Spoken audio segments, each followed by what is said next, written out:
Ja, tako. Tudi mladi v Slovenski demokratski mladini menimo, da je zakon preveč rigorozen, preveč tog, včasih celo oderuški, predvsem za najmanjše prekrške. Govorimo tu o minimalni prekoračitvi hitrosti, o uporabi varnostnega pasu, o uporabi mobilnega telefona. Jaz mislim, da se je vsakemu od nas zgodilo, da smo imeli kdaj nujen klic, katerega bi pač potrebno dvigati, in mislim, da je tukaj potrebno pri prvem prekršku predvsem opozarjati in ne takoj skočiti v našo denarnico. Dogaja se tudi, da se hitrosti merijo na koncu naselja, ko ni več nikjer nobene hiše in ko se že vsak od nas pospeši, mislim, da se to ne sme dogajati. Potem velik problem so recimo cestninske postaje, ki so že skrajni čas, da se odstranijo. Tam je tudi skoraj nemogoče peljati 40. Tako da mladi v Slovenski demokratski mladini smo predvsem za preventivo, zato smo se tudi lotili akcije, o kateri vam bom več povedal Žan. Ja, lep pozdrav tudi v mojem imenu. Poleg Martinovega danes obeležujemo tudi Dan mladih, zato bomo v Slovenski demokratski mladini pod mladku SDS še posebej dali pozornost mladim.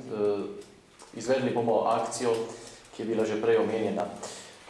V Sloveniji vsako tretjo nesrečo s smrtnim izidom povzroča voznik pod vplivom alkohola.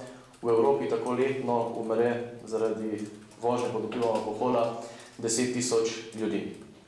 V Sloveniji mladi vozniki povzročijo kar 23% prometnih nesreč in od teh 23% jih je 22% se zgodi zaradi vožnje pod vplivom alkohola.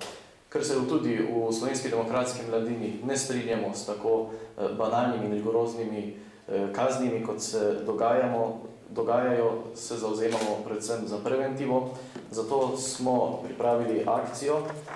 Mladim bomo delili letake ne pi, kadar voziš, in pa jim delili tudi alkoteste. S tem želimo opozoriti mlade na to, da je pametno, da kadar se voziš po cestah, da ne piješ, in tudi kadar gremo skupaj ven, posebno v Martinovo soboto, da je pametno dobiti nekoga, ki bo od teh vozil in seveda pri tem ostal trezen.